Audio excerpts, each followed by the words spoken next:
Welcome District 31 Toastmasters from within the district and beyond. This is District 31's Club Close-Up video series. The series where we interview clubs from around District 31. We hear about the great things they're doing, how they are retaining their members, and how they're recruiting new ones.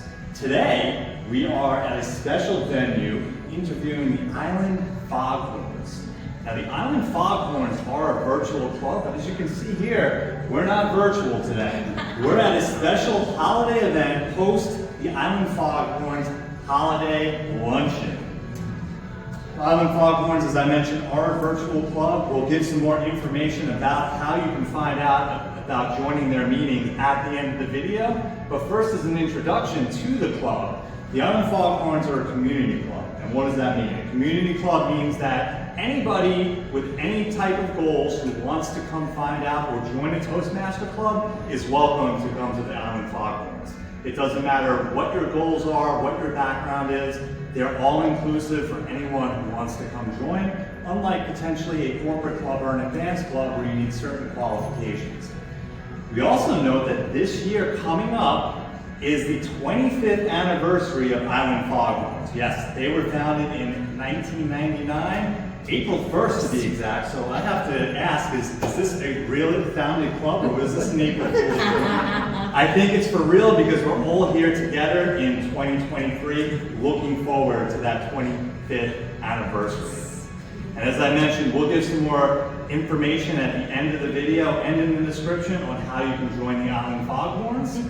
Before we get started though, I'd like to say that we are going to have a panel discussion today, but we have a lot of people here from the holiday luncheon. We're not going to interview all of them because they're not all from the club. They came to join the club for the holiday luncheon. We'll be interviewing some officers, and we'll be doing a panel discussion for that, where I'll be the moderator, and then each of the officers will be a panelist that'll answer some questions that I have for them.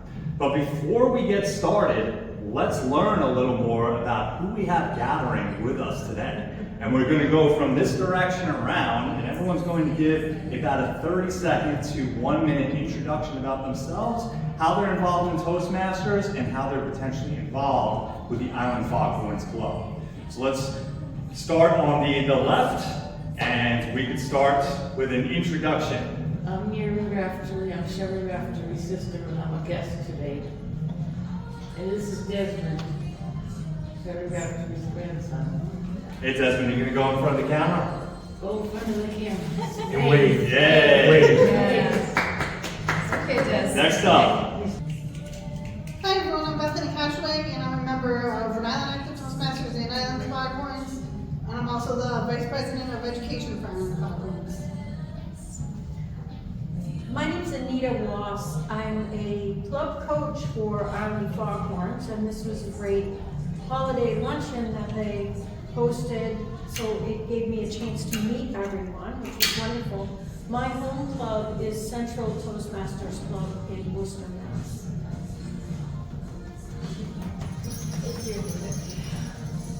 I'm Jan Wheeler.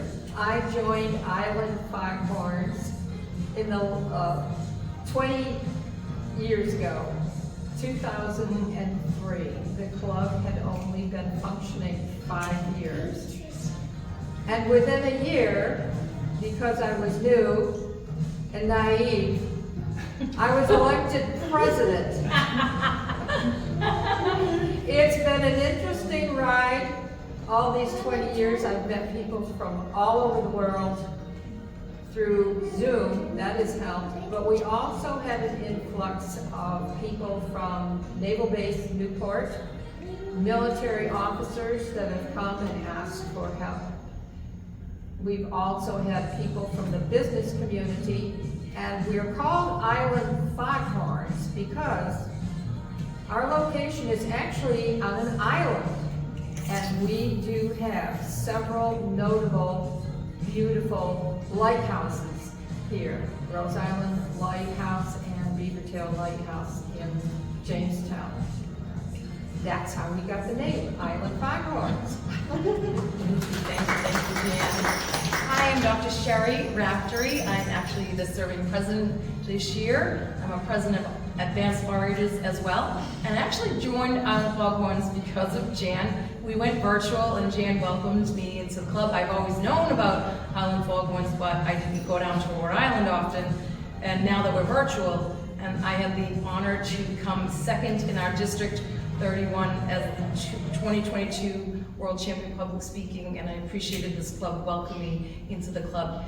And we hope that you join us virtually as well and come to our parties that we have here at Johnny's in this restaurant during holidays as well as in the summers.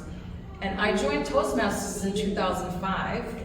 I was looking for something for my then daughter to do, but I saw my local cable station and said, would you like to conquer your fear of public speaking? Call Marlene Westerman, the Vice President of Membership. And I called Marlene and she welcomed me to the Romney Marsh Toastmasters Club. And I haven't left Toastmasters since.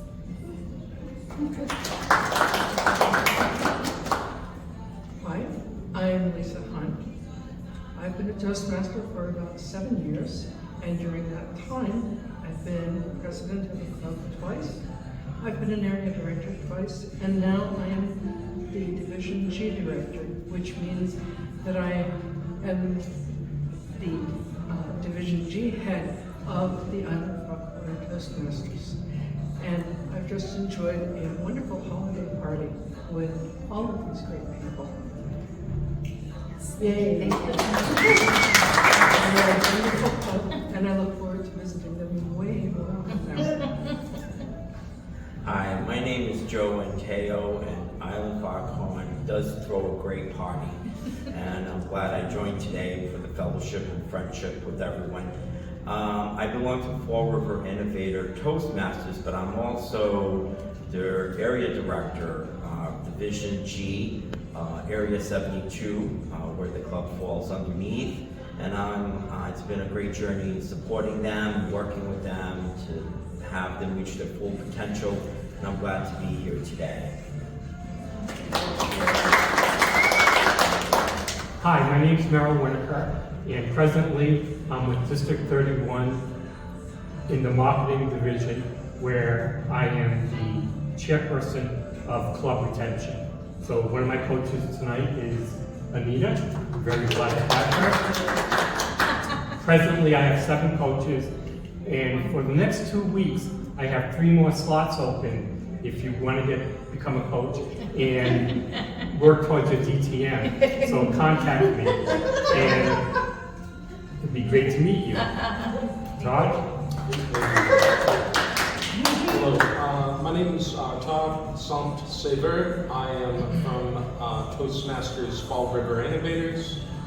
I am currently an officer or treasurer for the club, and it's only my first, what do you call it now, first semester? First Pathfinder journey. First Pathfinder journey. As an officer, I'm going through dynamic leadership, and I have been part of Toastmasters since 2018 at the, Lincoln, Rhode Island Breakfast Club? Saturday Brunch Bunch? Yeah, Saturday Brunch Bunch. And it was a bit of an interval, but I'm trying to get back into it. So yeah, thank you. Hi, I'm Barbara Lardner. I am the immediate past president of the Island Foghorns Toastmasters. And this year I am the VP of membership at Island Foghorns Toastmasters. Thank you everyone for introducing yourself. As you see, as we mentioned, a community club, welcoming for anyone who wants to come to the club. We heard about a variety of other clubs that people are in, the district roles that are involved with as well. And the only thing I have to say is I'm just sorry you didn't get to partake in this wonderful holiday party as well. Thanks to Barbara for doing a lot of work putting this holiday party together. And check out District 31 website, Toastmasters International, to find a club near you. As we said, there's a lot of different people here from different clubs. You don't necessarily need to belong to one club. I think there's going to be some faces around here that you've seen in other interviews, part of other clubs as well. So check out a club near you, District 31, Toastmasters International, find a club, and let's get underway with our interview. So as you notice, we have a slightly different configuration to fit everybody else in. Some of the guests today had other obligations to go to, so we have a core of officers here today that we're going to talk to about Island Foghorns. And before I get started, you notice I have this notebook here? And the reason I have this notebook is I'm going to be taking a lot of notes for myself during this interview, so you may want to take out your notebook too and learn a thing or two from the Island Foghorns Club. Before we get started, I'm noticing something that Merrill has on the black. Can you tell us a little about what we're looking at here? Yes, we captured the gavel from the Fun Club, the Framingham Natick. We did it two ways. Well, I went in person to the club, and then we had on Zoom our club members, and we were able to capture the gavel. It's beautiful. It goes around the district. Currently we have it, but technically my other club, Advanced Artists, has it, which I'll be presenting to them on the 15th. And this has been a tradition in District 31 for numerous years. We have a book here that has all the stops and starts that it's made through the district. This is about 10 years old, started Lieutenant Governor Marketing. Doug Shadell started it. I know prior to that we did also have it, and we'll be in here as well soon. But this is a good opportunity to be able to go to other clubs and to connect two clubs together at the same time. It was really nice. We had a good turnout, good showing, and I have to tell you, the Fun Club did an amazing job at having a hybrid.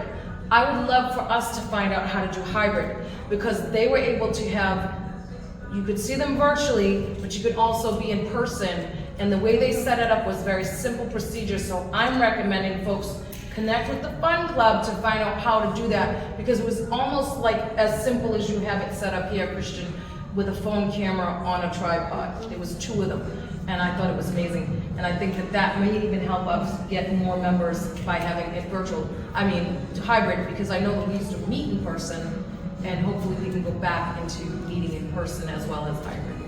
So, back to you.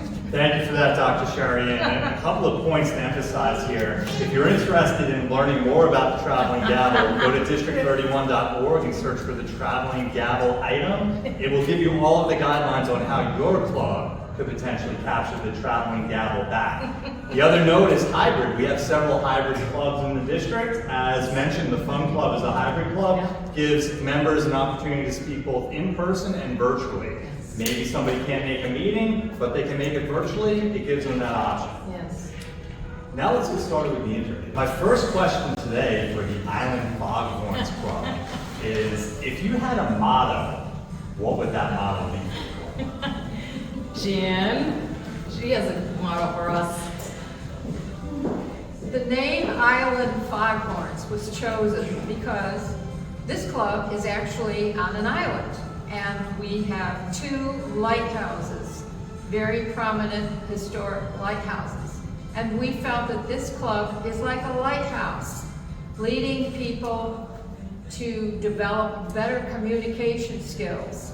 Because we are also known as a Navy town, we have a large Navy base here, corporate headquarters for Raytheon, who does a lot of government travel, and other organizations. Plus we are a historic town that started in the 1700s. So we are a lighthouse for improving your communication skills. And Textron, I remember when I was the Lieutenant Governor of Marketing coming down here for Textron, we had the demo meeting, and then they chartered. So Textron was one of my little puppies. So yeah, Textron is a big to-do company here. And a lighthouse for improving your public speaking skills. Come to the Island Foghorns Club and shine that light on the skills you didn't know that you had. Yes. Anyone else have anything else they'd Well, like to say? we should say we're on Zoom, so we're not yet back in person. But what's good about that is we now have people from around the globe that can virtually visit us. So that was something that we didn't always have. We've had members as far away as Brazil. Yeah. Brazil. So it's been great. Yeah. So the members from Brazil had the opportunity to get that light shine on them as well. Yep. The Island Foghorns helping improve their skills. The next question I'd like to ask is about leadership. And what I'd like to know is that we have a new generation of leaders that emerges within the club. And in particular, how does the Island Foghorns Club identify new leaders and help train the new leaders that come on to become officers of the club? I'll take that question. So I think, I know we make new leaders by sending them to the COD trainings that the district has, which is, they have very good resources there, and the networking groups, and then just helping them too, if they want to like shadow someone, they can only shadow one of us too, to see what it's like, and we get them involved, so we get the members involved, and we tell them the benefits of being a leadership as well. Yes. How it can help them with their confidence. And we do assign mentors Yes, to our, we do. and we try to help them figure out what they need to figure out at the Exactly. beginning, because there's so many tasks to understand in the beginning. And their goals. Yes. And Bethany's holding office hours too. Yes, I am. So we thank you for that, our Welcome. VP Ed, holding office hours and allowing members that may not know what to do and how to work the pathways. Plus, the new pathways program is merging soon, so we're definitely going to need some experience with that and understanding of how to maneuver through those tasks. So we not only cover leadership here, but new members as well. So you have a mentorship program for your Yes. newer members, and it's really interesting. Office hours as well. That's a great concept of holding office hours. Is that a set time every week that you hold? I do it like every month, at like one on Wednesday a month, like from 7 to 8. One Wednesday a month, just drop in if there's any trouble that members are having with anything I within do the it on club. Zoom, and I do it for my other group too. I'm Great. And then for leadership, you mentioned COT training. Is there a particular thing that you're looking for in your members when you say, that member, it would be a good fit for that officer role next year? Is there something in particular you look for in those members to identify those leaders? At this point, we have low membership, so at this point, it's members that are just taking over the roles. We're hoping to build our club. That's why we have Meryl helping us with our club coach, Anita. And currently, I'm a club coach for Northeastern University. So it's a lot of work to rebuild a club. It's a strong club, as you noted. It's going to be 25 years, and I've only been in Toastmasters. It'll be 19 years in February, and 25 years of leadership. And Jan being one of the longest members of our club. And it's good to have those longtime leaders sticking around so that they help the club thrive. And it takes a lot to make sure that the club keeps going and building the membership and leadership. Because I will say this, we just had a member join and he didn't stay too long because it's a lot for him to know how to figure out the leadership role. Plus, he's starting a new business. And so sometimes it takes a commitment. To be a Toastmaster, to be a club officer, it takes commitment. But at the same time, that's when you will grow the most as a leader, and you'll be helping others, you'll be their beacon as well. So you have to really want to commit to not just speaking, but leadership is important as well. And that's paying back, right? So you mentioned being a beacon. That's why I'm in the club. I'm paying back. The club welcomed me, and Jan welcomed me to join the club when we went virtual, and I was able to, as I said, come in second place, and I felt like maybe being the president is a way for me to give back, because they were so helpful to me and welcomed me and supported me, and so that's just my way of helping as well.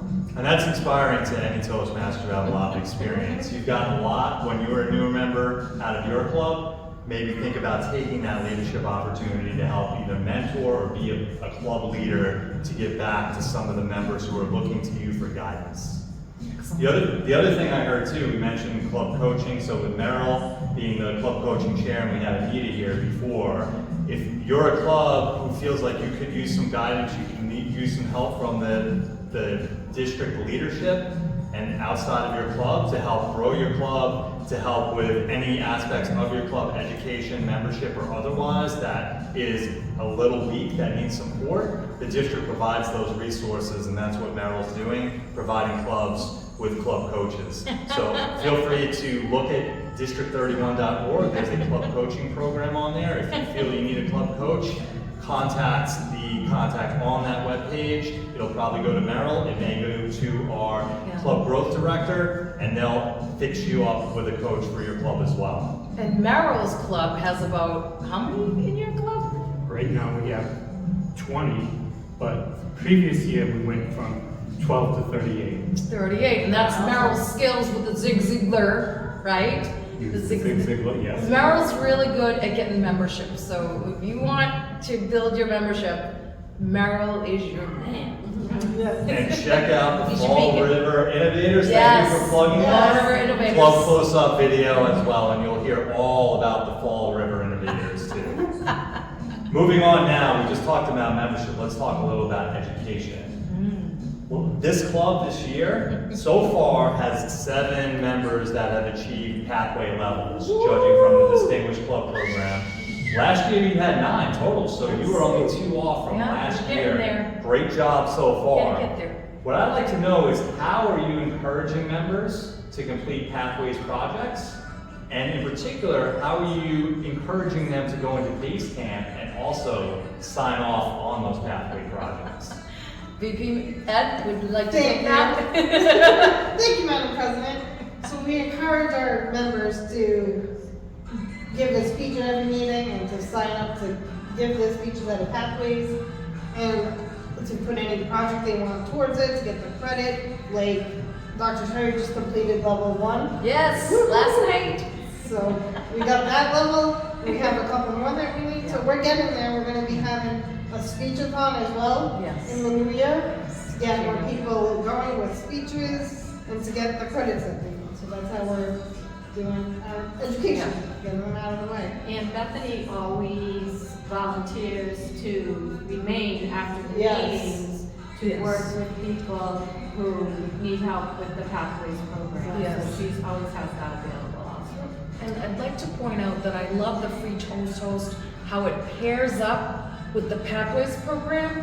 And Bethany at the end of the meeting asks who would like to take on a role. Yep. And what I do love about that is that when you click on speaker, then you can pull up on which path you're working on. And I also would like to point out that Dr. Bo Bennett, who was our Lieutenant Governor of Marketing, he started the Free Toast program as an HPL High Performance Leadership Project. So imagine what you can do as your HPL project. I mean, this is the entire globe of Toastmasters mostly uses Free Toast. There are some clubs that don't, but I think it's such a great pairing, and hopefully it's even going to be better with the new Pathways program and how it merges in.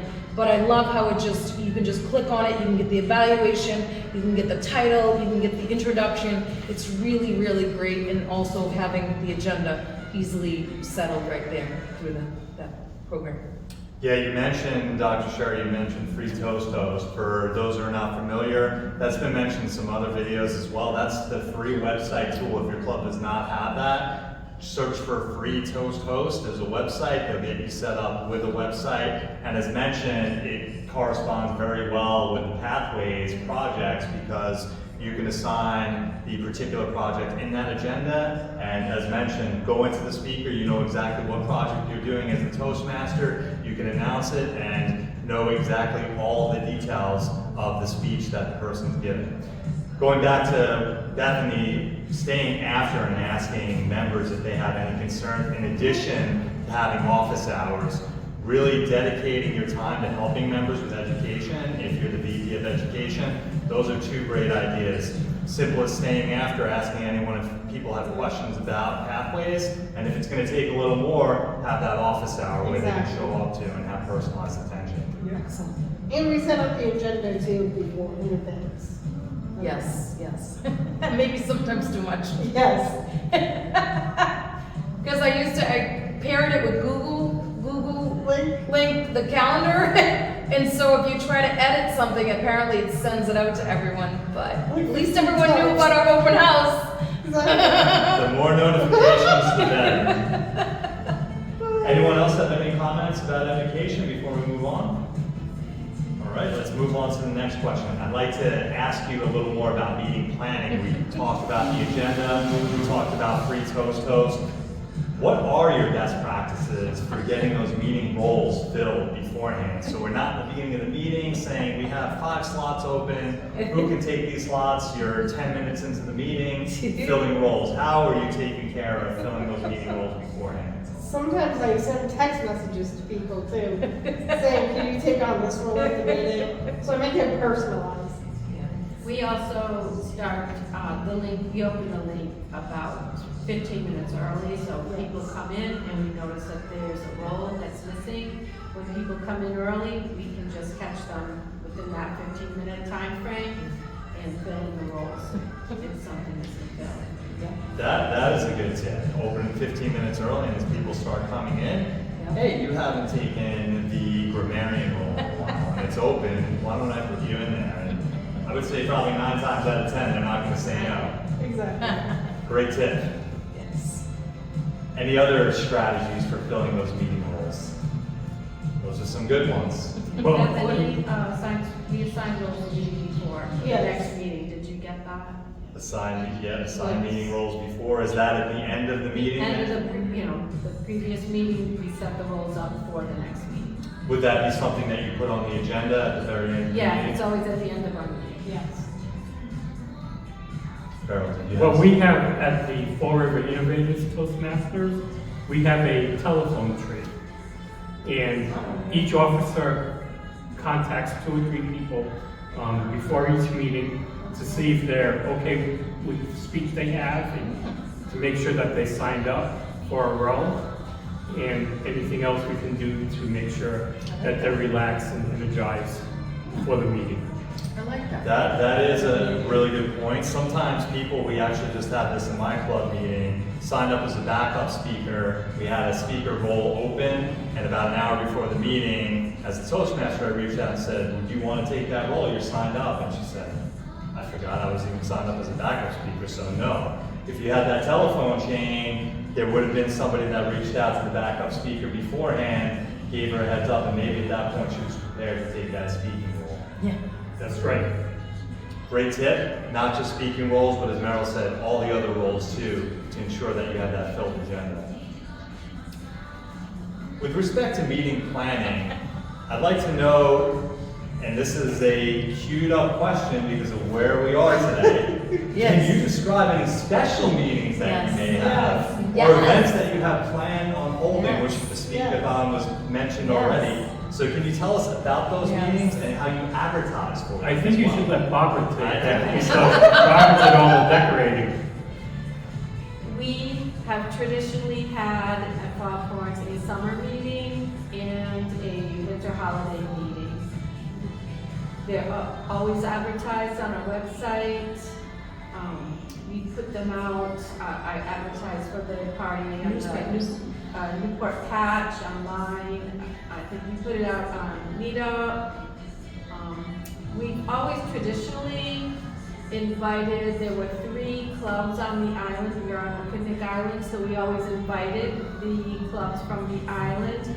But now we're kind of like the last man standing here on Picnic Island, so we reached out more. We had about half the people here from Massachusetts, different clubs in Massachusetts come down. So we reach out further than the Picnic Island now to have other people from other clubs come. Because I think we're a friendly club and Absolutely. we try to make the event as enjoyable as possible. Yes.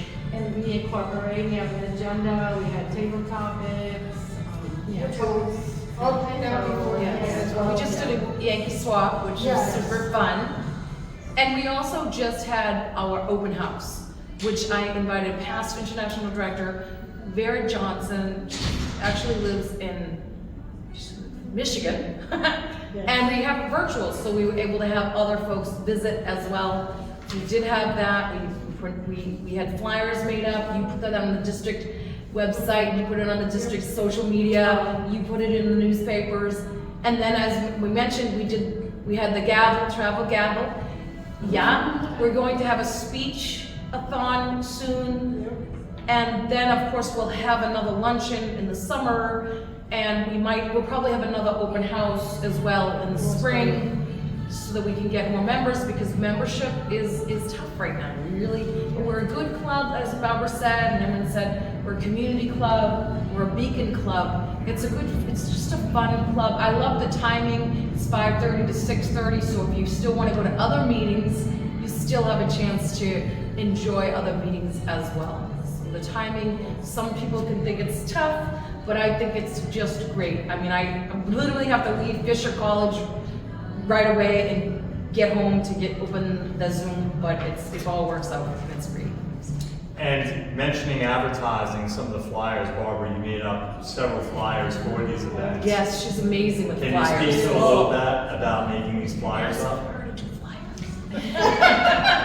flyers. She does a great job. I work with Canva, and I use all the marketing from Toastmasters, the colors, the fonts that Toastmasters recommends, and I send them over to Sherry, she sends them over to Christian, and they're on Instagram, Facebook, they're on the website. In our newsletter. Yes. In the newsletter. Bethany started our newsletter. Thank you, Bethany. Thank you. Thank you. It's been We great. get the news out everywhere about these events. Yes. So message to everyone, if you have a club event, send them to the district, send them to PRM, district31.org. We will Exactly. absolutely advertise your event. Yes. But it doesn't just have to be us, as mentioned, there's a club newsletter as well. You are sending out these flyers from your club, not just the district.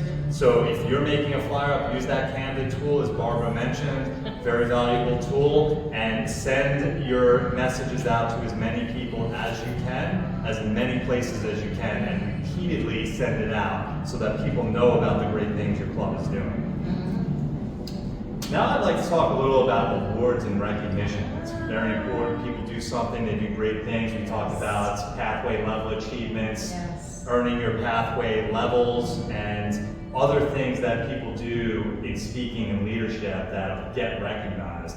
So can you tell me how you're recognizing member achievements? Are you giving out physical awards, digital awards, verbal recognition? How does your club recognize members? I think we all do all of that. I know that Barbara Bethany has put them on virtual to recognize people. I give their certificates too Yes. after they finish their Yep. level too. for Verbally, copies. we say it, we text each other, good Yeah. job. And we also, I think we have something else in the works I've got too. resolutions and Yeah, and the awards citations from the too. State House as well. Put together an awards little award slideshow too. Immediate past president, and so we want to recognize people that have been in Toastmasters for several years. I know that I have something from Merrill, but I meant to bring it, and I simply can't find it. I don't know why, but it will be the next time I see you. You will have it. But I wanted to thank you for all you do, of course. This is amazing. Remember, you're on video. I know. I'm saying it on purpose. Make sure you do have that next time. I do. I have it. It's been, how many years you've been in Toastmasters, so. Thank you. We wanted to recognize you for that. And in our summer party, we do have recognitions at our summer party at Yes. the end of the year. Yes. And even at this party, we had kind of joke recognitions, little trophies that we Oh, gave yes. out. Yeah, we gave them jokes, just toast, when Jan did a toast, and Paul did a toast. Yeah, everyone said something positive and what they were thankful for this year and what they're looking for next year. So we did give out those trophies, yes. Trophies, and then key element, if you want to hold a special event, Toastmasters, actually giving toasts at an event too, which was Yes. mentioned we gave here. Yes. We had a great Christmas story Yes. as well. Yes. Practiced some storytelling Yes. with a little bit of twist to it. It was a bit of a humorous story related to the Island Foghorns. All great ideas to do at one of these events. And I'm to keep you hoping engaged. that they roast me when I am done with my term, because it's always an honor to be roasted. Well, you're asking for a roasting. I hope we have nice members in this club. Take it easy. There was a time one year when we used to have a contest for the best toast that we used to do at Yes. holiday time. And of course, a toast is not supposed to be a speech. 2 pages. It's supposed to be 1 to 2 minutes tops. Yeah. So we used to have a holiday toast contest for the best toast, and people would vote. You could be practicing for a wedding, for your child's graduation, for the holiday, for a family reunion, for New Year's, for the office party, whatever, but it was timed, like table topics, 1 to 2 minutes, that's it. And then we gave an award. Yeah, toast is not supposed to be a speech, it's supposed to be short, sweet, to the point. But it was a good toast we heard, and it was the only toast besides yours, so it was nice to hear. And I think he put a lot of energy and effort into that. Oh, Ryan, not Terry, and kidding. Sherry. It was so funny, it was fun. I know that you have the timer police and the grammarian police, because I like to say travel gavel because it sounds cute, but Jan corrects me and says traveling gavel. Travel gavel. What I'd like to comment, mentioning toast again, we're the Toastmasters, but you rarely hear toast in meetings. That's true. So that's a great idea with these holidays. I could've hit it. And maybe have a toast award as well. Bethany, take care. You Thanks for all you do, Bethany. And we Love you. have one last concluding question Oh, for the gosh. club. So, thanks for joining us, Bethany. Thank you. I'd like to know if our viewers have not figured out already, implied in everything that we've been saying so far, why would somebody want to come visit Island Foghorns Club? We are just a fun club. We may not be known as the fun club like the Framingham Native Club, but we're just fun and we're casual, and folks have said that. They said, oh, I really like it here. It's just a casual club and it's fun to come. And I think that really sums us up. We are the beacon of light. Let us be your beacon. Well, in terms of the population that we have here, we have a huge military population, and one thing that they really do not do a good job of teaching them is how to be good speakers. As someone who retired after 30 years at the Navy base, trust me when I say there are some commanding officers that know how to speak and some that don't. They know how to give orders, but they don't know how to give a speech. And a typical example of that is a captain at SWAS called me on the phone, SOS, I am retiring. I need to do a retirement speech and I don't know how to do it, and I have all these admirals and VIPs coming to my retirement party. He was shaken up, literally, on the phone. I invited him to come to our Toastmasters meeting, and we coached him, and I used to meet him discreetly on the base once every week at the little deli. And the first order that I gave him, and I did outrank him because I was a Toastmaster and he was a new member. And I teased him with that and told him, I'm in charge now. You take orders from me. 30 years at the Navy base, I was in my element. I got to tell the captain, I'm in charge now. But my point is that there are many people on the military base. They are taught the elements of war. They're taught leadership. And yet I could name names of some that are prominent people who are terrible speakers. Just the problems that everybody else has, the ahs, the ums, talking like this in the male tone, or the women who are way up here, not knowing the elements of a good speaking voice, pauses, choosing the right words, not lots of words, but the right words, connecting with your audience and asking them questions instead of giving orders and demanding. How do you connect with that audience and get them to respond? These skills are not often taught at the Naval War College or the Surface Worker or Officer School or the Justice School. Well, maybe the Justice School. The Chaplain School, they snuck out and they moved to San Diego. But chaplains are taught how to relate.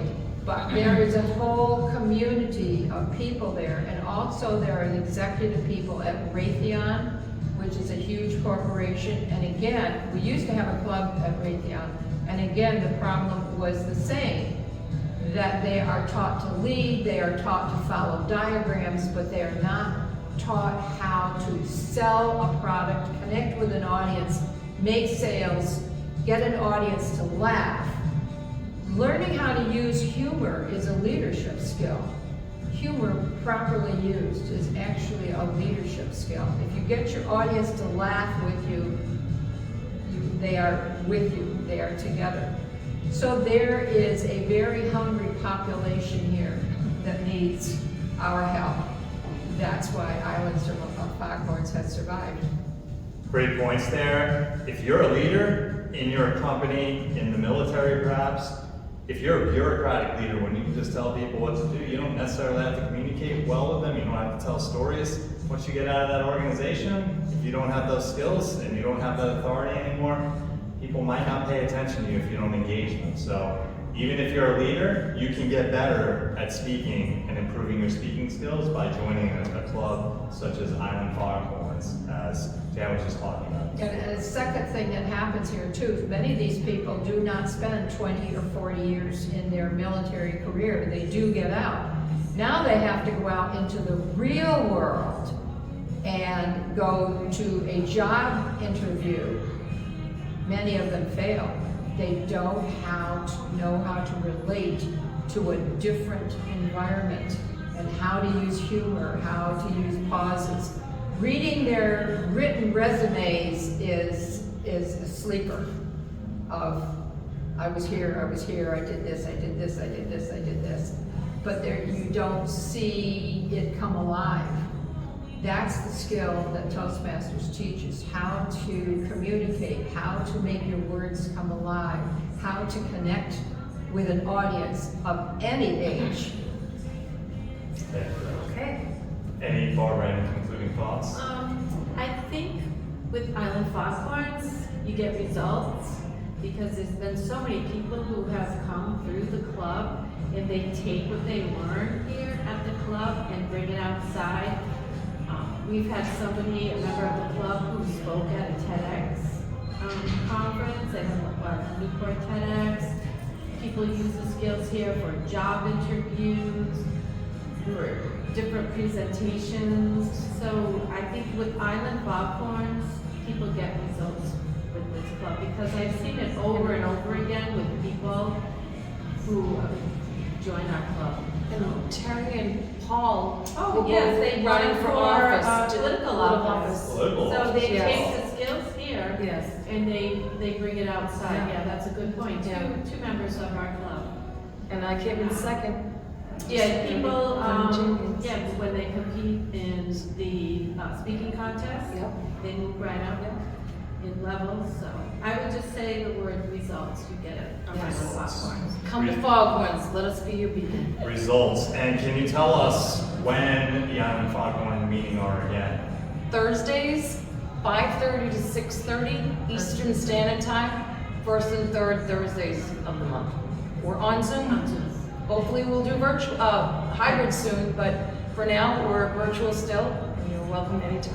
And is your website the best place to find out contact and meeting It's definitely a good information? spot. IslandFoghorns.org. And we'll put that at the end of the show And notes as Toastmasters. well, so you can go to that link and you can find out more about the Island Foghorns meetings and the club in general. I'd just like to wrap up the interview from what I learned about what we talked about in the panel discussion today. So the Island Foghorns, they're a casual, laid-back club. They have fun. They're willing to joke. We did some joking in the holiday party here with joke recognitions. Also some toasting, doing toasting in the club, which is somewhat of I guess, a lost art, if you want to say. We don't do that in a lot of Toastmaster meetings. They have fun gatherings, not just this, but they have a summer event as well. They're putting on other events such as speakathons. They had an open house with a past district director there giving the keynote speech. Putting on all of these events, think about doing some of those events for your club as well. They meet from 5:30 to 6:30. You can go to an Island Foghorns meeting and then catch your own meeting after that, which is usually later. So they have a great meeting time to be able to come out and try the club. They're welcoming to everyone, and they're not going to let you flounder. Your education is important to them. Your goals are important to them. If you have any trouble with pathways, education, any questions about advancing your speaking, there's office hours that the VP of Education holds, and the VP of Education is going to stay after the meetings, talk to you, and help you advance your goals as well. It's a personalized club. You reach out to the club, they're gonna get back to you. Maybe they'll even text you to remind you that there's a meeting. There's no forgetting when their meetings are. But perhaps most importantly, the motto of the club to remember, it's two shining lights, shining a light on your future direction of speaking. So come join the Island Foghorns Club. And Island Foghorns, thank you for joining me today. Thank you for inviting me to your holiday party, and I wish you the best Toastmaster year yet. Thank you.